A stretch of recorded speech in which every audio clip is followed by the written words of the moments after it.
No, gracias a Dios, hermanos, una vez más por la oportunidad que nos da de estar aquí congregados en su nombre. Y recuerden, el domingo pasado estudiamos acerca del tema el discípulo o el discipulado.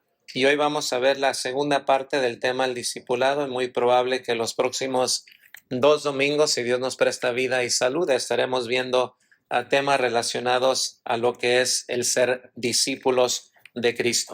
Con esto en mente, les invito a abrir sus Biblias en Mateo, capítulo 4. Voy a leer versículos 17 al 20. Mateo, capítulo 4, versículos 17 al 20.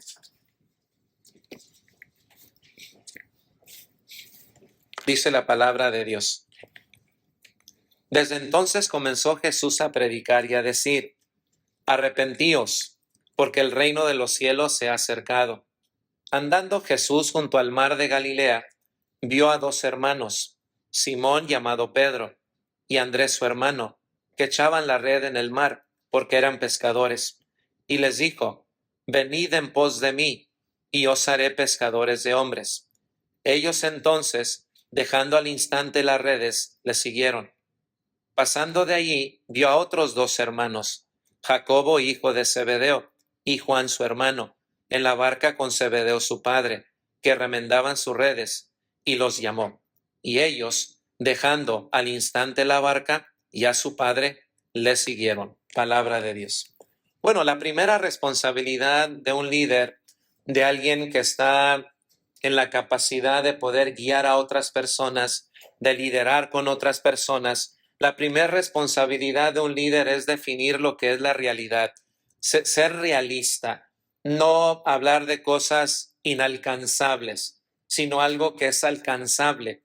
Jesús nuestro Señor, él mismo definió este enfoque y esta realidad para sus discípulos cuando él les dijo a los discípulos: porque ¿quién de vosotros, queriendo edificar una torre, no se sienta primero y calcula los gastos, a ver si tiene lo que necesita para poder acabar? Fue la enseñanza de Jesús y es una realidad que Él presenta. Y solo a medida que logremos abrazar tú y yo también esta misma realidad, estaremos motivados a reunir los recursos necesarios para completar el llamado de ser discípulos, cuando nosotros también alcancemos y estemos completamente convencidos de que esta es una realidad, el poder definirla y presentar esto como algo alcanzable, como una posibilidad en la vida de nosotros. Bueno, cuando esta realidad es presentada, estaremos tú y yo motivados a reunir todos los recursos necesarios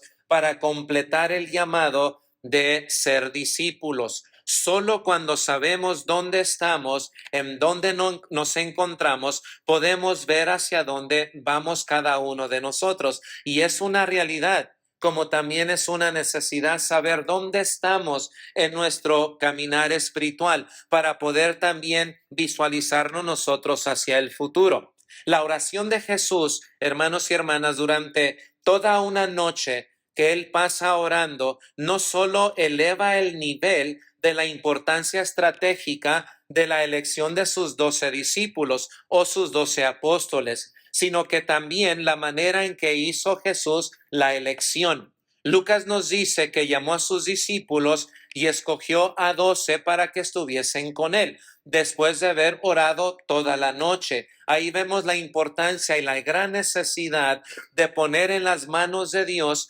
¿verdad?, el poder discipular a otras personas. Cada quien, como dice Juan acerca de Jesús, no es necesario decirle a Jesús lo que hay en el corazón del hombre, porque Jesús lo sabe. Bueno, Dios, que conoce todo nuestro entrar y todo nuestro salir, en un momento de nuestras vidas, cuando queremos de alguna manera, de alguna forma, poder extender, poder visualizarnos, en el caso de Jesús, que el ministerio que él iba a comenzar, que también iba a continuar después de su muerte, vemos que él hace algo importante y él ora toda una noche al Padre. ¿Qué dijo? Las palabras de él no las tenemos registradas, pero sabemos que él apela a su Padre Celestial. Después de orar, escoge él a 12 de sus discípulos para que estuviesen con él. La única manera de que Jesús ayudara a gente común, imperfecta e infiel, convertirse en discípulos maduros y de asegurarse de que su reino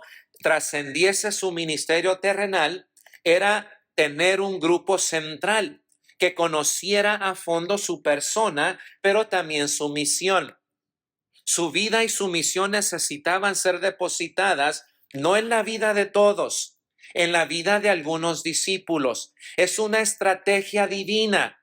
No hablar a las masas. Hablar a las masas, todos tenemos oídos para oír, pero no significa que las masas vamos a responder de la misma manera. ¿Cómo asegurar la extensión del reino? Escoger a 12 hombres. No iba él a tener favoritos. Es una estrategia escoger a 12 hombres para depositar la vida de él en la vida de sus discípulos.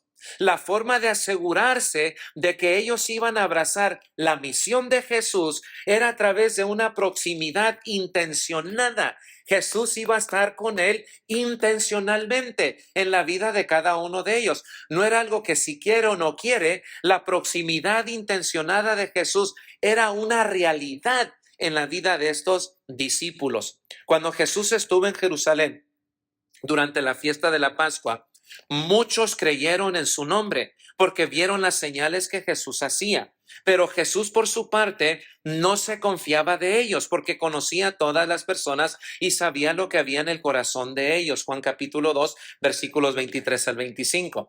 Entonces, la naturaleza misma de una multitud es la capacidad de perderse en ella. Las multitudes, siempre que andamos entre una multitud donde hay mucha gente, es fácil perderse entre la multitud. No cuesta nada ser parte de las masas. Gritar porque todos gritan, levantar la mano porque todos levantan la mano, ir hacia allá pues porque todos van hacia allá. Es fácil dejarse guiar por las masas. Uno puede tener una inclinación positiva como una inclinación negativa. Estoy en las masas, no tengo que definirme. A veces cuando uno se define, ese es el desafío, definirse, ser claro en lo que uno quiere. Pero en las masas no nos provee a nosotros tal definición. Hay dos requisitos previos para seguir a Cristo. Es el costo y el compromiso. Y ninguno de los cuales puede ocurrir en el anonimato de las masas. Ahí nadie se va a comprometer. Ahí nadie va a estar dispuesto para pagar el costo. Las masas son cómodas. Las masas a veces son necesarias para uno que no quiere definirse o perderse entre las masas. Su reino estaría fundado en convicciones profundas, indescriptibles en las mentes de unos pocos, no en las mentes de las masas, solamente en la mente de unos pocos, no en las mentes de arenas movedizas de las impresiones superficiales en la mente de muchos. No es superficialidad. Lo que busca el Señor es arraigar en sus mentes y en sus corazones las enseñanzas del reino. Su reino estaría fundado en convicciones profundas.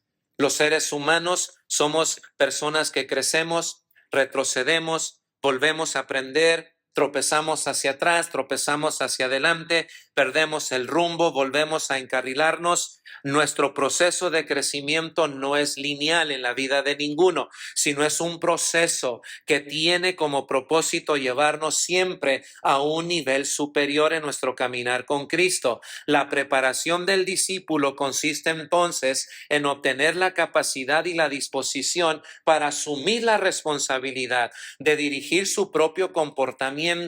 Una de las formas de extender, hermanos, el reino de Dios es que aquellos que Jesús está discipulando, poder capacitarlos para que ellos tengan la disposición y asumir la responsabilidad de dirigir, antes de dirigir a los demás, dirigir su propio comportamiento, de hacer los arreglos necesarios para poder ajustar su vida al molde que el Señor Jesús les está presentando. ¿Cómo hizo esto el Señor en la vida de sus discípulos? Quiero compartir 4 cosas con ustedes de cómo el Señor Jesús entrenó a sus discípulos mediante su ministerio terrenal. No voy a tener tiempo para las 4, solamente voy a hablar de 2 en esta mañana. Y la primera que quiero compartir con ustedes, la primera etapa de entrenamiento, la primera etapa de desarrollo es Jesús nuestro Maestro como el ejemplo viviente. Como el ejemplo viviente, es la primera etapa. En esta primera etapa de su desarrollo, entrenamiento, los discípulos necesitaban comprender la naturaleza del ministerio y de la misión de Jesús y hacer la pregunta más importante: ¿quién es esta persona que dice y hace cosas tan fenomenales en la vida de otras personas? Para Jesús, como el Maestro, esto significaba que se presentaba Él como el ejemplo vivo para que los discípulos lo puedan observar, pero que también lo puedan estudiar.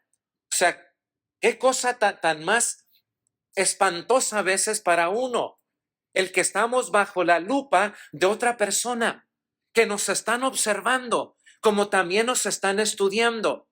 Y en el caso del Señor Jesús, Él no tenía temor de estar Él ante los ojos de los demás. Al contrario, en la primera etapa del desarrollo de la vida del discípulo, el Señor sabe que tiene que presentarse como un ejemplo viviente. ¿Por qué? Porque lo van a estudiar, lo van a investigar, lo van a observar.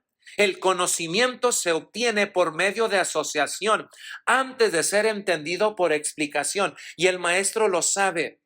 Si estos discípulos algo van a entender en la vida, especialmente con relación a mis enseñanzas, lo primero y lo más esencial es que el conocimiento se obtiene por proximidad cercana, por observación, por asociación. Yo lo hago. Ustedes me van a mirar. Describe esta etapa del Maestro. Parece que al principio del ministerio de Jesús, el papel de los discípulos era observadores silenciosos. Está como en esas salas de terapia, cuando está uno entrenando a otra persona, es el terapista que está ahí silenciosamente, no va a decir nada, no va a hacer nada, solamente está observando cómo el terapeuta o el psicólogo o el psiquiatra está manejando la situación del paciente o del cliente. Así los discípulos en la primera etapa del ministerio o en la primera etapa del entrenamiento de Jesús, ellos son observadores, silenciosos. Los discípulos están presentes en los diversos encuentros y están escuchando diversas enseñanzas del Señor Jesús, pero ellos permanecen en un segundo plano. Ellos están observando al Maestro en acción. Él es el objetivo principal. La mirada de ellos debe estar puesta en Él. Quieren ser como su Maestro bien. Tienen que estudiarlo, tienen que observarlo. Esta era la esencia de su programa de entrenamiento, dejar que sus discípulos lo siguieran, que me sigan. No es hasta aquí me van a seguir, ya lo que yo hago, no, síganme a donde quiera que yo voy, a donde quiera que yo esté, con cualquier persona que esté, en donde me encuentre, ustedes son llamados a seguirme, síganme. Y los discípulos le siguen. En el método rabínico, un discípulo literalmente copiaba una vida. Los rabinos eran considerados la Torá viviente, la expresión de la instrucción de Dios son los rabinos, que ellos eran considerados, ¿verdad?, como una Torá viviente, la regla de la vida con piel, la palabra de Dios encarnada en los rabinos. Ese era el pensamiento rabínico. Con ojos atentos observaban todo lo que el maestro hacía, porque lo que a continuación, lo que ellos iban a hacer era imitarlo a él. La Torá, la instrucción, Génesis, Éxodo, Levítico, Números y Deuteronomio. Ante todo, una actitud santa y autoritaria hacia la vida y la forma de vida. ¿Qué tanta autoridad tiene los primeros 5 libros de la ley de Moisés? Ve a tu rabino. ¿Qué tan importante es en la vida de uno los primeros 5 libros de la ley o de la instrucción de Jehová? Ve a un rabino. La palabra de Dios se ha encarnado en ellos. Ellos son la piel de las Sagradas Escrituras. Porque esto es cierto, se puede aprender mucho simplemente observando, imitando. Y el Señor Jesús sabía del poder de esto. Por eso, el ejemplo viviente ante ellos era Jesús. Y el primer paso de entrenamiento de los discípulos era un segundo plano. Nomás observen, síganme, estudien atentamente todo lo que el maestro hace, porque no se trata de transferir información. Es una vida transferida a otra vida, para que ellos se encarnen las palabras de su maestro. Fue el modelo. Los discípulos se mencionan solo esporádicamente, lo suficiente para hacernos saber que ellos están presentes como observadores silenciosos. Y nos da un ejemplo. Ahí en Marcos se enfoca en la autoridad de Jesús sobre el endemoniado. No se dice mucho de los discípulos, pero ellos están presentes. Lo que hace primeramente Marcos al hablarnos del entrenamiento también es enfocarse en la autoridad de Jesús. Y vemos la autoridad de Jesús sobre el endemoniado. Vemos la autoridad de Jesús sobre el pecado. Vemos la autoridad de Jesús sobre el sábado. Vemos la autoridad de Jesús sobre la naturaleza. Vemos la autoridad de Jesús sobre la enfermedad. Y vemos la autoridad de Jesús sobre la muerte. En los primeros 5 capítulos del Evangelio de Marcos, lo que hace Marcos es presentar a Jesús en acción. Y lo que también hace Marcos es presentarnos a los discípulos como observadores. Ellos están observando. Antes de abrazar, antes de decir yo quiero ser como Él, es importante primeramente estudiarlo, observarlo, verlo o enfocarnos en Él. ¿Y qué fue lo que los discípulos en su primera etapa de entrenamiento estaban aprendiendo de Jesús? Que Él tiene autoridad sobre los demonios. ¡Qué maravilloso! Que Él tiene autoridad sobre el pecado. ¡Qué extraordinario! Que Él tiene autoridad sobre el sábado. ¡Qué fabuloso! El saber cómo debemos de tratar el sábado. Tiene autoridad sobre la naturaleza. Aún el mar le hacen caso al maestro. Tiene autoridad Él sobre la enfermedad, incluso sobre la muerte. Observadores silenciosos. 2. Marcos pinta un cuadro de la clase de personas con que Jesús se dirige para hablarles también al corazón de estas personas. Jesús se dirige al corazón de estas personas y la forma en que lo hace es otra enseñanza para sus discípulos. Habla al corazón de un endemoniado. Habla al corazón de un leproso. Habla al corazón de un paralítico. Habla al corazón de un recaudador de impuestos. Habla al corazón de un hombre con una mano seca. Habla al corazón de una mujer con hemorragia. Habla al corazón de un gobernante de una sinagoga que su hija está cerca de morir. Jesús les habla al corazón. Están impresionados con su autoridad, pero también están impresionados con sus palabras, cómo sus palabras penetran en los corazones de toda clase de personas, sin importar el nivel de enfermedad o esclavitud en el cual ellos o ellas se encuentran. Tercero, Marcos dramatiza el antagonismo del establecimiento religioso, que no todo en la vida es color de rosa. Van a haber momentos oscuros. Y el Señor Jesús tampoco omite esto de la observación de sus discípulos. Todo lo contrario a tanto palabrero hoy en día que nos prometen el cielo, la luna y las estrellas. Nos prometen que en tanto tiempo vamos a tener tanto, pero jamás nos explican del sufrimiento y del antagonismo que todo ser humano también ha sido, que vamos y somos llamados a exponer o ser parte del antagonismo o experimentar el antagonismo. Marcos presenta dicho antagonismo hacia Jesús. Los fariseos se burlaban de su autoridad. Mientras ustedes están asombrados de la autoridad de Jesús, estos se burlan de la autoridad de Jesús. Mientras ustedes están admirados de cómo Jesús tiene autoridad para perdonar pecados, estos se ríen y cuestionan que solamente Dios puede perdonar pecados.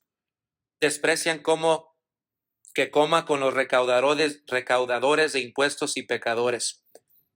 Hasta decían un apodo: este come con pecadores y publicanos. Se sorprenden de que él y sus discípulos también aparentemente violan el día de reposo, cuando Jesús tiene autoridad el sábado. Velan a la espera de que sanen el día de reposo para acusarle. declaran que Jesús está poseído por un demonio. Son observadores. Él tiene autoridad para echar fuera todo tipo de espíritu maligno. Pero estos dicen que lo hacen bajo el nombre de Belcebú, príncipe de los demonios. Son observadores. Esa es la realidad. Esa es la realidad que Jesús les presenta. Van a haber momentos de éxito, pero van a haber momentos de antagonismo. Un antagonismo agresivo que va a poner en duda a veces sus creencias. A medida que Jesús establece su autoridad sobre las fuerzas del mal, demuestra su corazón por los marginados y recibe el antagonismo del establecimiento religioso que siempre se opone. Los discípulos esencialmente lo están asimilando todo. Todo lo están asimilando. En Marcos 4, el miedo de los discípulos es despertar al maestro por la tormenta que amenazaba sus vidas, y es reemplazada ese temor por un miedo aún mayor una vez que Jesús ordena que la tormenta cese. Y una vez más dicen los discípulos: ¿quién es este que los cielos, los vientos y el mar le hacen caso? La última aparición de los discípulos en los primeros 5 capítulos de Marcos es la presencia de Simón Pedro, de Santiago y de Juan, cuando Jesús resucita a la hija de Jairo. Ellos quedan maravillados de lo que Jesús acababa de hacer. En la etapa de observar, imitar, predomina esta pregunta: ¿quién es este hombre? ¿Quién se cree que es él? La fascinación por la persona de Jesús constituye la base del verdadero discipulado. Jesús declaró este principio explícitamente cuando les dijo: el discípulo no es superior al maestro, sino que todo el que está plenamente capacitado será como su maestro. Este es el nivel básico. Número 1. Son simplemente espectadores silenciosos. Están viendo, están observando, están viendo cosas extraordinarias, pero también están viendo un antagonismo hacia su maestro. Están pensando. La primera etapa. La segunda etapa. La etapa del desarrollo. Jesús el maestro provocador.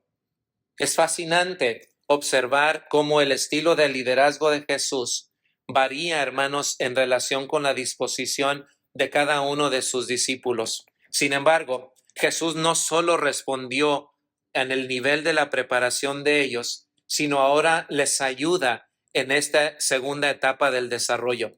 Jesús cambia intencionalmente su estilo de liderazgo con el fin de provocarlos, y especialmente a los apóstoles, a una nueva etapa de preparación también.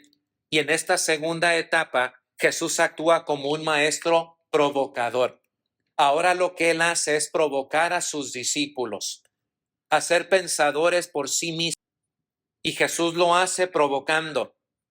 Instruye, interroga a sus apóstoles aparte de las multitudes con el fin de confundirlos y hacer que reconsideren su visión básica del mundo. Hace cosas extraordinarias, pero luego en lo secreto entra en diálogo con ellos, porque ellos no lograron entender completamente lo que Jesús había dicho o había hecho. Y acá en privado, Jesús les da una clase. La sesión de clase siempre es sesión de clase. Jesús continúa liderando en esos momentos, pero atrae a los discípulos a la interacción para que puedan evaluar lo que se necesita para ser un seguidor de Jesús. Jesús enseñó a sus discípulos en los encuentros presenciales en medio del ministerio. La clase siempre estaba en sesión. Sus preciadas suposiciones, convicciones y visiones del mundo fueron desafiadas. Una cosa es estar admirados, ser observadores. Segundo plano.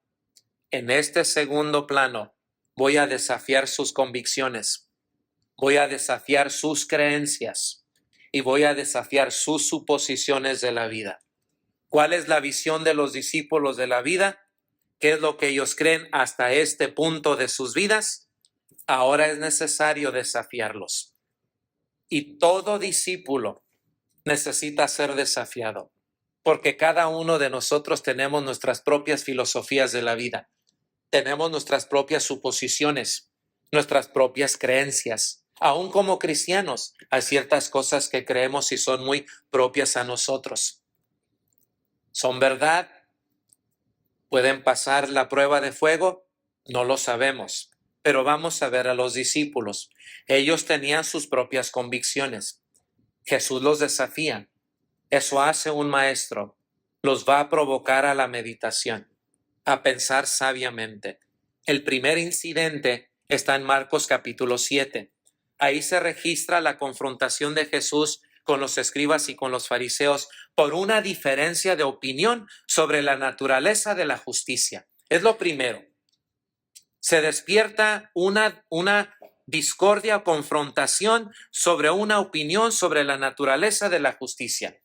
Para los líderes religiosos, la rectitud se comparaba con el comportamiento externo, como el ritual de lavarse las manos antes de tocar la comida. Para ellos, como para muchos, lo más importante era lo externo, lavarse las manos antes de comer. Para Jesús, la justicia era ante todo una cuestión del corazón. Los discípulos tienen que entender qué es más importante, lo externo o lo interno. Ellos crecen en una enseñanza que lo externo es sumamente importante. Lavarse las manos, lavarse los pies antes de hacer esto, antes de hacer a cosa. Esto lo debemos hacer porque todo mundo lo hace. La verdadera purificación es externamente. Viene Jesús. Hay una confrontación con los fariseos y los discípulos están un poco perplejos porque toda la vida han creído que la purificación es externa. Viene Jesús y les enseña que la verdadera y necesaria purificación no es externa, es interna. Por eso hubo un choque entre Jesús y los fariseos. Jesús resumió su posición en Marcos capítulo 7, versículos 14 y 15. Y llamando así a toda la multitud les dijo lo siguiente: oídme esto y entended. Nada hay fuera del hombre que entra en él, que le pueda contaminar, pero lo que sale de él, eso es lo que contamina al hombre. Buena enseñanza. Todo mundo se lava para que no se contamine. Jesús les dice, miren, óiganme todos. No es lo que entra lo que contamina al hombre. Pero así nos han enseñado. Sí, yo sé. No es lo que entra, sino lo que ¿qué? Lo que sale. Eso es lo que contamina al hombre. Cuando se alejó de la multitud y entró en casa, le preguntaron sus discípulos sobre la parábola, como diciendo, no te entendimos, pero a veces uno no entiende porque lo que Jesús dice o hace choca con lo que tú y yo creemos. Y qué bueno cuando hay ese choque mental, porque eso nos mueve a hacer más preguntas. Y los discípulos preguntaron. Jesús les dijo, ¿también vosotros estáis sin entendimiento? ¿No entendéis que todo lo de fuera que entra en el hombre no le puede contaminar, porque no entra en su corazón, sino en el vientre, y sale a la letrina? Esto decía, haciendo limpios todos los alimentos. Coman. Al fin y al cabo, todo va a salir. Y lo que entra no contamina el corazón. Lo que sale del corazón, eso sí contamina al hombre. Fue la enseñanza de Jesús. Los discípulos tardaron en entender el punto, pero entendieron, porque tenían una visión de la justicia más parecida a la de los líderes religiosos, ya que predominaba dicha enseñanza. Pero el Señor los desafía y los reta, no lo que entra, sino lo que sale. Hoy podemos decir, Bueno, por fuera podemos estar todos bien, bañados, vestidos bien, hablar bien. Pero el Señor nos diría, no nos confundamos. No lo que entra contamina, sino lo que ¿qué? Lo que sale. El hombre puede estar bien vestido, pero lo que sale de su boca, eso es lo que contamina.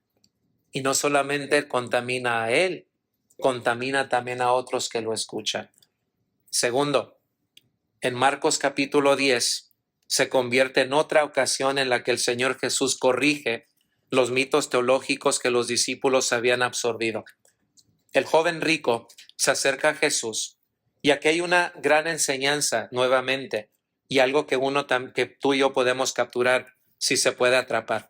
El joven rico parece lo suficientemente ansioso, por lo cual le dice al Señor, maestro bueno, fíjense, en Marcos 10:17 dice la palabra, maestro bueno, ¿qué debo hacer para heredar la vida eterna? Bueno, ya en Marcos capítulo 10, versículo 21, te falta una cosa, dice Jesús, ve, vende lo que tienes, entonces ven y sígame. Jesús hace la pregunta. El joven rico se va afligido por su apego a las grandes riquezas que él tenía. Inmediatamente Jesús se vuelve a sus discípulos y saca otra conclusión. Y Jesús dice, qué difícil será para los que tienen riquezas entrar en el reino de Dios. Ellos están perplejos, porque en la mente de ellos, como en todo hebreo en ese tiempo, la riqueza está ligada a las bendiciones. Si una persona tiene riqueza, tiene fortuna, tiene los medios, es que está siendo bendecido ¿por quién? Bendecido por Dios. La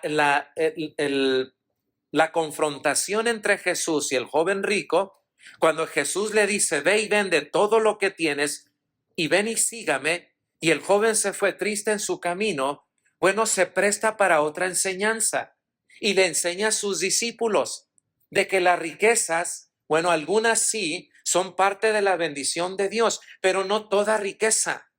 No es lo normal en la vida, sino vemos nosotros que al darse cuenta de su confusión, Jesús abre una brecha muy profunda entre la justicia y la riqueza con una imagen gráfica. Es más fácil que un camello pase por el ojo de una aguja que un rico entre en el reino de Dios. Aquellas riquezas pueden ser el obstáculo mayor para que una persona entre al reino de los cielos. Ahora los discípulos están exasperados. Entonces ellos dicen, si es así, ¿quién podrá salvarse? Bueno, para ustedes es imposible, pero para Dios todo es posible. Jesús permitió que sus discípulos vivieran con enigmas. Intencionalmente creó choques de trenes mentales. Eran dos pensamientos diametralmente opuestos, totalmente opuestos los unos de los otros. No se proporcionaron respuestas fáciles, ni había un manual, hermanos, de discipulado. Quería discípulos que tuvieran que pensar en los problemas y meditar bien. Incluido en el discipulado está el discipulado también de la mente. Jesús incomodó intencionalmente a los discípulos a desafiar sus preciadas suposiciones, y esto hizo el maestro, desafiar sus propias suposiciones. Fue un provocador, pero de la mente. Entonces, pecado no es estar con una mujer y cometer adulterio. Pecado es mirar a una mujer y codiciarla en su corazón. Entonces, decirle fatuo a mi hermano es malo, y yo pensé que decirlo era malo, pero ahora el maestro nos está diciendo que si nosotros no matamos a la persona, porque dice la ley, no matarás, ¿estamos bien? Ahora descubrimos que si yo le digo fatuo, yo me expongo al juicio eterno. Entonces la enseñanza de Jesús a sus discípulos no era lo externo, ¿era qué? Era lo interno. Este se centró entre Jesús y sus discípulos en la pregunta personal. lo están observando, lo están imitando. Ese es el propósito de las enseñanzas de Jesús.